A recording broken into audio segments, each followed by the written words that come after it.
Right, welcome back everyone to our fifth and final Discovery project. My name's Julian Richards, and it's my great pleasure to have the honour of introducing Barney Sloane, the wonderful PI for our equally wonderful Unpath'd Waters project, not that I'm biased.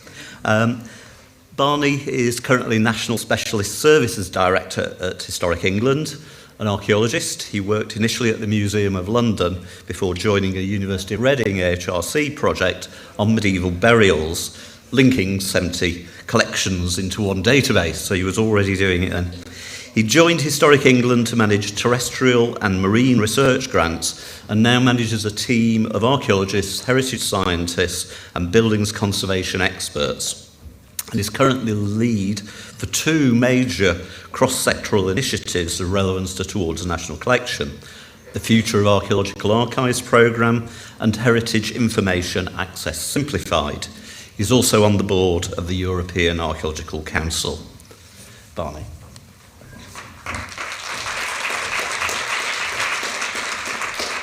Thank you so much, and what a privilege it is to be here. What a pleasure as well to hear these astonishing keynotes that have come before me. I'm going to take a focus on why a national collection, what can it do, and I'm taking quite a practical view because I work for Historic England and we're quite practical people about what can this stuff do for communities, for science, for planning, really hard-hitting stuff as far as I'm concerned. Unpath'd Waters is a big consortium. Probably 85 people have been involved in it. And we set it up to discuss or solve some of these key problems. If I move away from the mic, can you still hear me? Is it all okay? No? Yes? Okay, I'll stay here. So we chose to translate the test that was presented to us by the Arts and Humanities Research Council by doing these things: integrating the UK's marine and heritage collections, transforming our ability to search those collections, enhancing the significance, particularly of submerged and displayed wrecks. So not very many people can dive to the bottom of the Solent and have a look at a wreck. Many people go to the Mary Rose. What are the distinctions between those two experiences, and can we bring them a bit closer together? To identify unnamed wrecks, and I'll tell you a bit more about that in a bit, thousands of them. We know where they are, we have no idea of their identity, who went down with them, what they're carrying. Submerged prehistoric landscapes. Many of you might know this, but some of you won't. The North Sea was once dry land and richly peopled by prehistoric people. It's terra incognita now because it's under 100 plus metres of water. How can we co-design and co-create research and engagement for different audiences? And in this instance, I'm going to give you a case study about people with visual impairments who find it difficult to engage with what is really quite a visual environment. And I'm very pleased, I'm going to slightly embarrass them, that Noreen Kana and Ramona Williams are in the audience today, who helped us co-design the solution to this that we tried to do. How can we measure the impact dependably and the public value of this? And finally, what advice can we pass on to AHRC and the Towards a National Collection programme? That's the consortium. I won't list them all, but we had something like 8 or 9 universities, 4 independent research organisations, 5 collaborating organisations, which were a mixture of commercial enterprises and charities, and 1 Royal Commission, and then a load of partners, which included all the government agencies for the UK. We also brought on board the Isle of Man, who were a marvellous partner, and I'd like to give a shout out to Lloyd's Register as well, who were also a fabulous partner too. So the first of our key transformations. A little bit of history. Each state has a record of its marine heritage. Each state devised those records in a different way. Each of those systems is incompatible with another. And we, through Unpath'd Waters, decided one of the things we needed to be able to do was to connect those collections together, to allow searching across the whole of the UK and indeed the Isle of Man. And we've managed to do that. So one of the work packages, led by Julian, but with help from the University of Southampton, from Fraser Sturt and colleagues, used AI to undertake name density recognition to enrich those records, and then we used an ontology that we built or developed from existing ones and improved it, so a better vocabulary for connecting that metadata, in order that we could then mesh those 5 records together. This is just a heat map to show you the distribution of those records around the UK. Not only that, but by doing so, through the Unpath'd Waters portal, and please do, there's one last break and you can go and play with it up in space 3 at the break if you want to. Through surfacing this and connecting up with MEDIN, the Marine and Environmental Data Information Network, and Ariadne Plus, a European aggregator for archaeological material, this stuff is available, well, it's available worldwide now. So that's one tick, and it's important. Why is it important to do this? Well, not only for research, but people use this for planning purposes. So we'll see a little bit later, but the seas are being exploited in ever increasingly sophisticated and dense ways. And in order to manage our marine historic environment, we need to be able to provide good, accurate data to those people doing the exploiting. This is why this kind of stuff is important. Here's a good example of how those records can be enriched by community-generated digital content, CDGC, whatever. This is the Citizen programme of volunteer networks that worked up and down the UK coast, the English coast, looking for our intertidal heritage and coastal heritage. And this is an example of something that they found. It's a really common thing. It's an Iron Age port. Actually, there's only one. 300 BC, probably, found by volunteers and included now in the national data set through this aggregation process.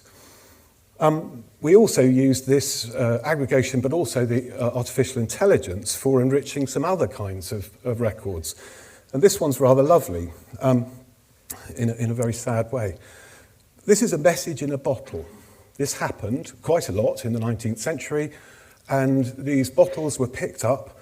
They were cast overboard on wrecks that were foundering, and they were the last messages that were perhaps ever heard from the people on board those wrecks.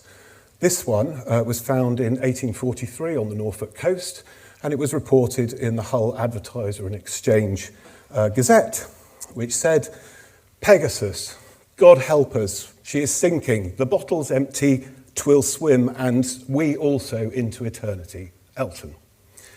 Now, Elton was Edward William Elton, the famous Shakespearean actor of the age, and he was returning from a month in I think it was Aberdeen, a month's work at the theatre. These kinds of things were in newspapers. We used AI to sort and do name density recognition and pull out the key pieces of the data. Oops, sorry, not going back one. And we've also found the location of the wreck of the Pegasus, which is on both the Scottish and the English marine data set. And through doing that, we could link to Wikipedia, where Jane, I think her name is Jane Burton, forgive me if it's wrong, wrote an entire essay of the wreck of the Pegasus, and it's online. So we can now begin to link through to all of these amazing records. And this is a sad human story, but a way of using connectivity to reveal very personal human stories and tragedies. Going away from the personal, the second challenge was identifying lost wrecks.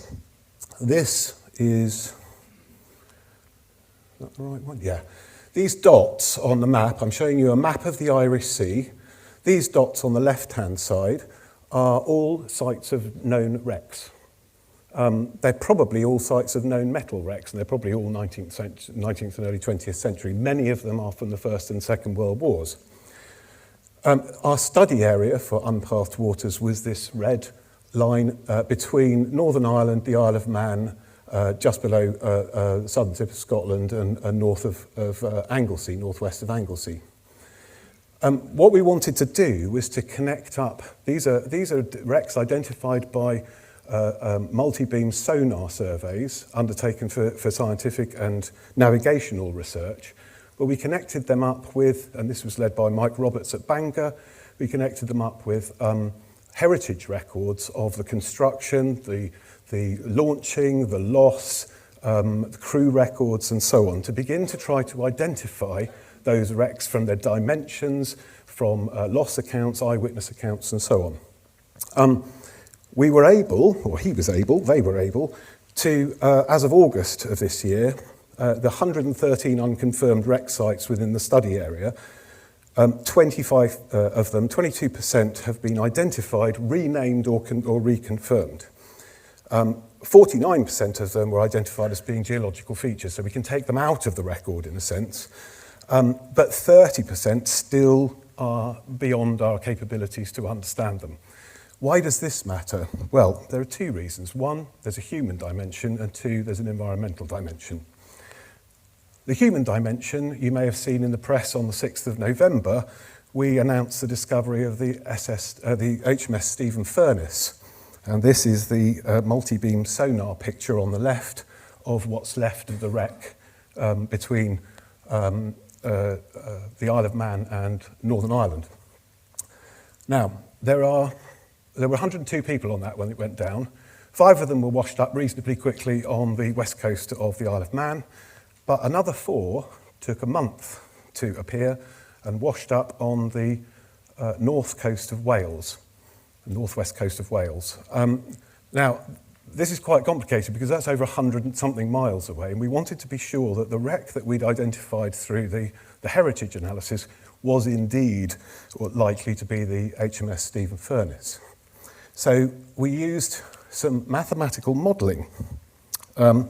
Now here is on the right-hand side, there is Walter Tolmie, Alistair George, Joseph Hall, and an unknown male. That's the wreck of the Stephen Furness. So what we did, or what the team did, was to release some imaginary particles from the site of the wreck, and then combine that with historical data from the wind and tide taken by the Met Office, so that we could begin to see how those particles would have behaved in the Irish Sea. And you can see that they've dropped some red particles on the Isle of Man, which is good. There were never bodies washed up on the east coast of Ireland. This is the prevailing wind, taking into account the tide. Then the wind changes, and this is the countdown here. So we're now into mid-January, and the particles finally end up on the North Wales coast. So we can use hindcasting of heritage collections to establish that why those 4 poor souls washed up on Welsh beaches a month later. And they have monuments in churchyards, and in fact the relevance of this is signified by the fact that one of the descendants got in touch with AHRC about this, having heard the wreck. So this is real, and if we can prove, we don't know until the MOD won't take proof until they see a ship's bell or a name. But if they found that, then that would be a war grave of 100 serving sailors who went down 100 and something years ago. The science is also able to help us in marine management.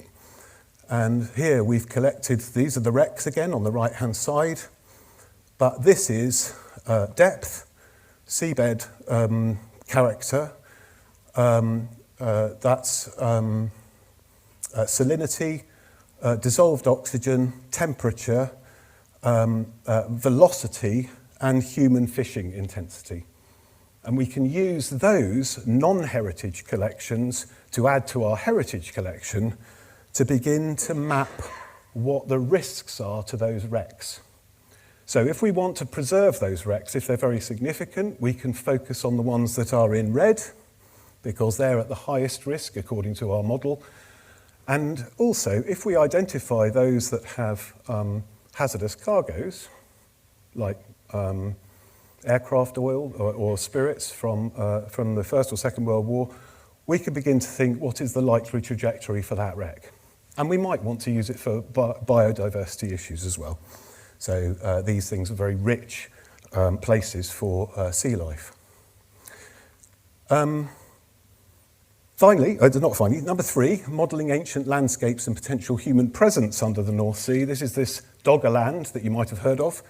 That is a map of how busy the North Sea is in terms of development.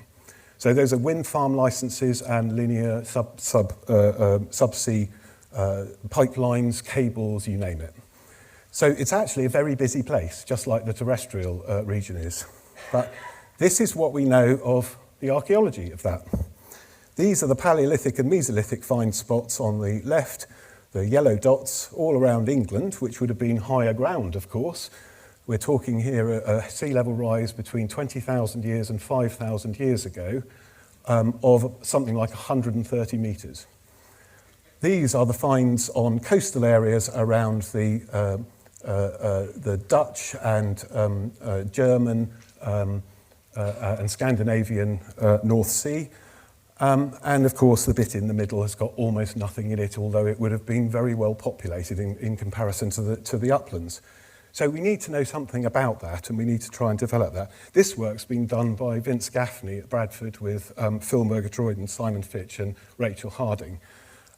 So what we wanted to do here was to model what that prehistoric landscape was like. And this built together a collection of processes rather than things. So that is a dynamic landscape. If you look at it 20,000 years ago, it looks very different from if you look at it 5,000 years ago. And I'm going to try, so that's the sort of thing they get from collections of oil and gas seismics, from boreholes, from bathymetry, from archaeology, from where else? Lots of other things, anyway, brought together. And this is the beginning of the Ordnance Survey map of underneath the North Sea. So these are river systems, lakes, hills, and so on. These are real entities that we've picked up under the North Sea through surveys. And now, if I can, is this going to work? No. Where's the video?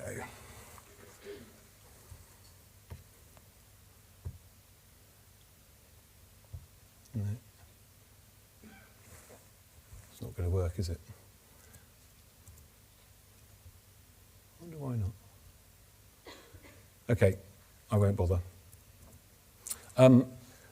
But what I will say is go and have a look at the simulation. So the simulation runs from 20,000 years ago to 5,000 years ago, and it shows you the retreat of the glaciers, the seasonality, and the change in between land and sea across that whole range of area. And what that gives us is the opportunity to look at areas of persistent, which would be persistently useful to humans.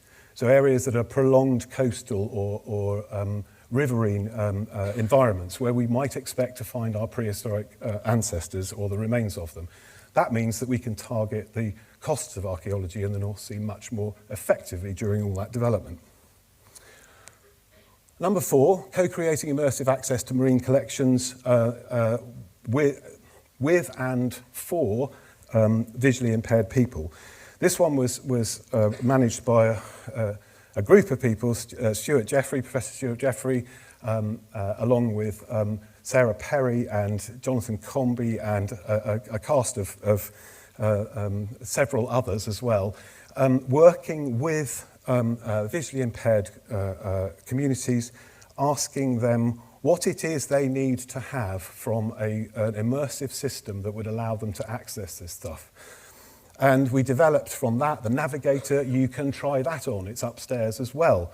That Navigator, it was designed, it developed in Unity and optimized for an Oculus Quest 2 headset.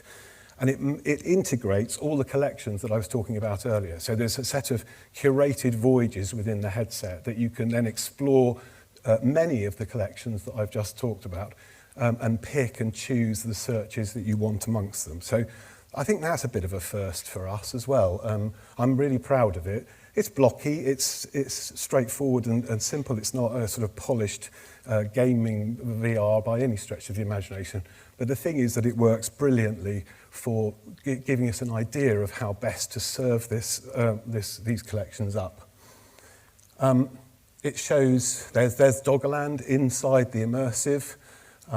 One nice thing is that the base map is actually the shipping forecast map, so you can select by space going to Cromarty and the 40s and so on. And this is the little pointer at the bottom, and you can pick and select your search criteria and put them in a little pouch and then run the quest. So it's very intuitive to use.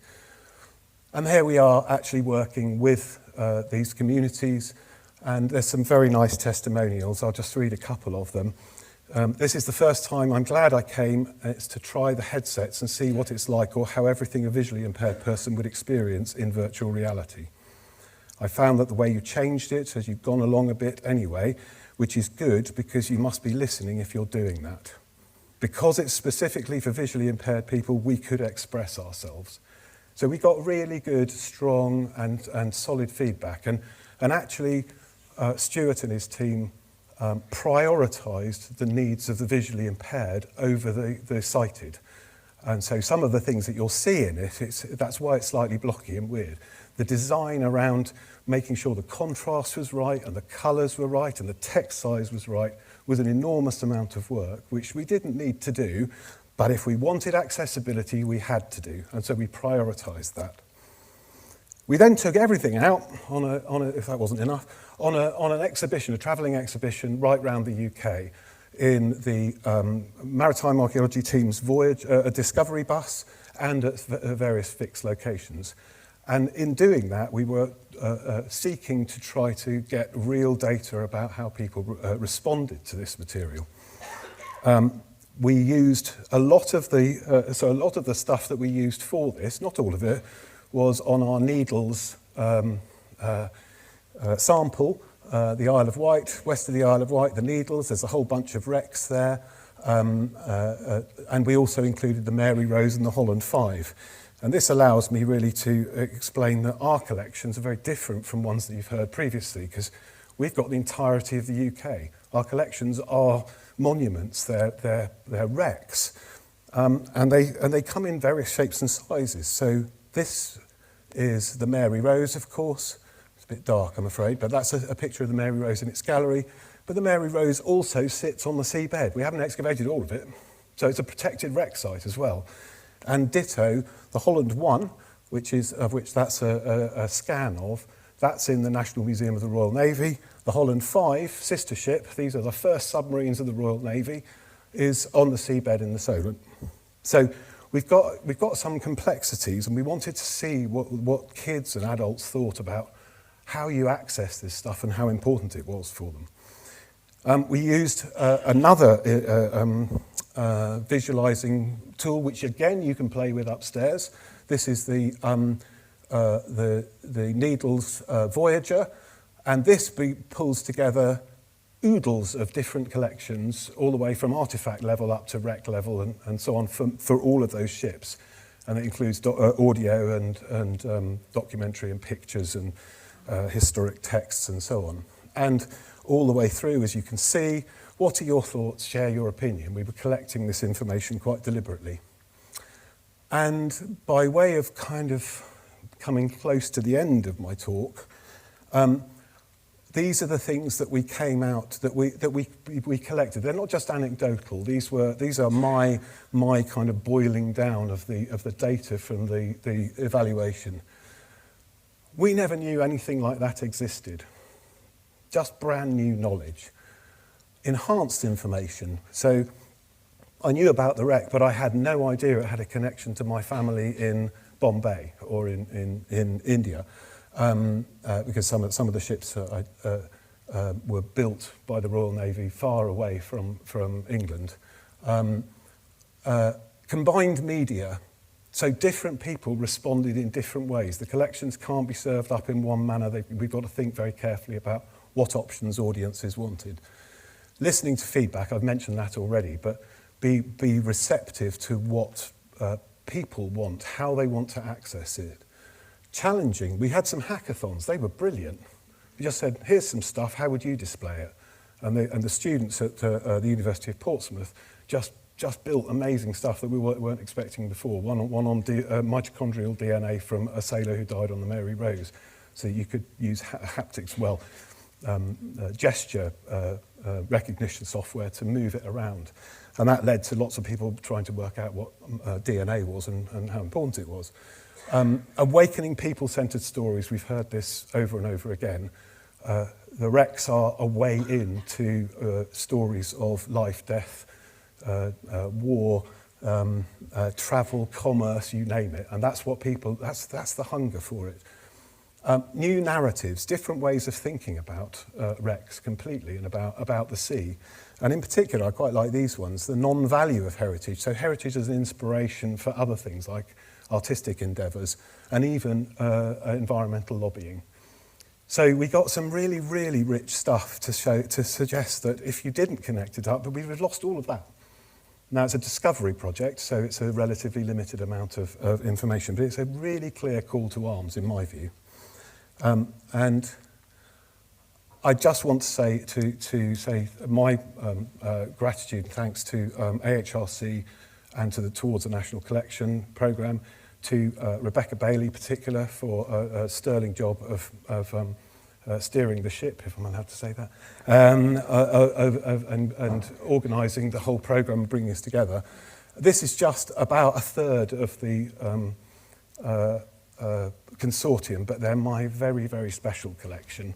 And I think that we should, I'm enormously proud of them. Anyway, I'll stop there. Thank you very much.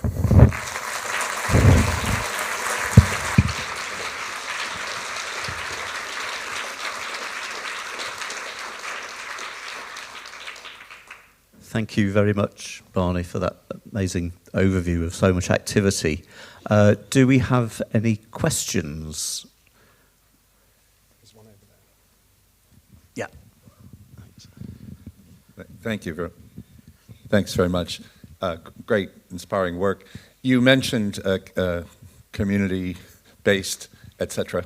Are you seeing much ideas of how to integrate the local work, the crowdsourcing that makes this go also, and any lessons to try to bring expertise and share expertise?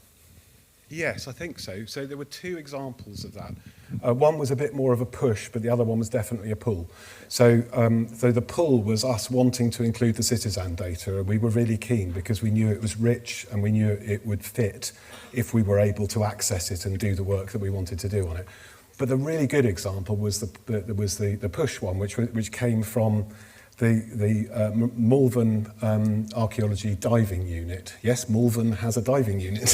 Who knew? But they had done, so they're really brilliant. They're just a great bunch of people. So in COVID, they thought, well, we can't go diving. What on earth are we going to do? So they stopped and they took stock of all of the records of wrecks that they wanted to study.